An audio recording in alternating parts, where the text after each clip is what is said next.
Hey guys, and welcome to a new video here on Percival. Every great story starts with a beginning that grabs the audience's attention and leaves them curious for what's to come. The Harry Potter stories are no different, so today I'm going to rank all the Harry Potter movies by how good their introductory scenes are. This can deviate from the books, so maybe I'll make a separate video on their opening scenes, but for today let's dive into the movie world of Harry Potter.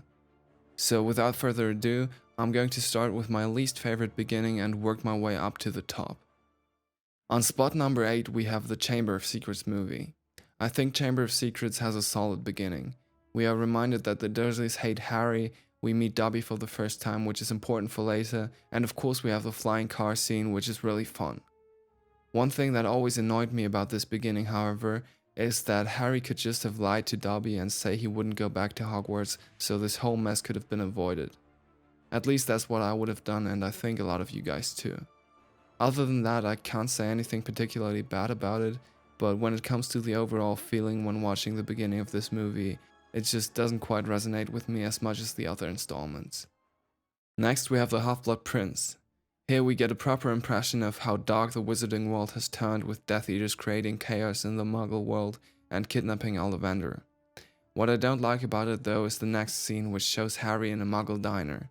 I mean, him flirting with the waitress is fun and all, but it makes absolutely no sense for him to wander around without any protection, since he could be attacked by Death Eaters anytime. Even Dumbledore, who comes to pick him up, only jokingly mentions this by saying, "You have been reckless this summer," which is pretty out of character for a guy whose top priority at this point is Harry's safety. Also, I'm really mad at the filmmakers for Dumbledore picking up Harry at an underground station instead of at the Dursleys, which was one of my absolute favorite scenes in the book. When they go to persuade Slughorn, it becomes pretty book accurate though. Next on my list is the Goblet of Fire movie. We start with this very dark and eerie scene of Voldemort killing the Riddle Estate's caretaker. We as the audience can see that Voldemort is joined by some followers now, and that they are plotting something, which immediately raises the stakes for the rest of the film. It's more thrilling and mysterious than the two beginnings I mentioned before. The only reason that it's not higher on the list is that after Harry awakes from the dream, we see that he's already at the Weasleys and nothing really happens from there until the Quidditch World Cup match, which wasn't even shown in the movie. The extremely funny scene of the Weasleys picking up Harry from the Dursleys in the books was completely removed, which is a pity in my opinion. Next on my list we have The Prisoner of Azkaban, and right in the beginning of the opening scene we see Harry performing underage magic, which has been pointed out countless times, but I still have to take away some points for that.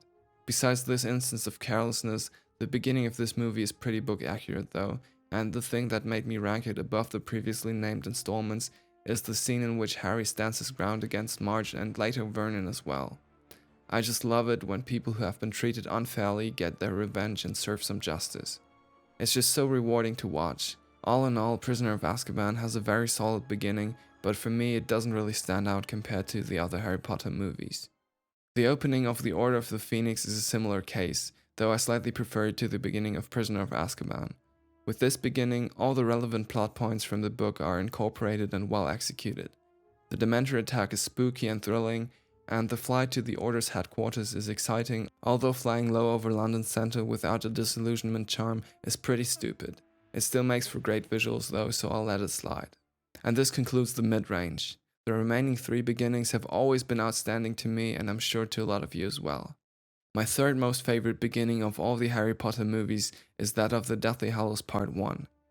The score, the visuals, storytelling of Hermione modifying her parents' memories, it all gives you such an epic introduction to the last great challenge, and it perfectly conveys that the stakes have never been this high. Also, Rufus Scrimgeour's speech always gives me chills. It is a very slow beginning and there isn't a lot of action going on, but I think that is exactly what this movie needs. Calm before the storm. On spot number 2 we have no other than the Philosopher's Stone. I don't think I have to explain what makes this movie's beginning so great. The feeling of the book is translated just perfectly to the screen. Dumbledore, McGonagall and Hagrid are great in the opening sequence, and the moment of Dumbledore placing Harry on the Dursleys' doorstep is beyond iconic. Harry's abusive surroundings are also recognizable from the start, and Harry immediately becomes a likable character. It's a bit sad that we don't see the first chapter of the book at all, in which we get a glimpse of the Dursleys before Harry is with them, but judging by just the scenes that made it into the beginning of this film, it is pretty much perfect. And lastly, we have the Deathly Hallows Part 2, which has my absolute favorite beginning of all the Harry Potter movies. I can't describe the level of goosebumps I get by seeing Snape in the opening sequence, paired with this brilliant musical theme, which is definitely in my top 3 scores for the Harry Potter movies.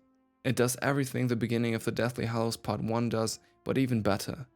It unmistakably gets across that from this point on it's either victory or death. Neither can live while the other survives. It's just the most emotional beginning for me, and that's why it had to be on the top spot. So this is it. I did all my explaining and now it's your guys' turn. How would you rank the movie beginnings? In what cases do you agree or disagree with me? Let me know in the comments. I hope you enjoyed the video and I will see you next time on Percival. Keep it magic.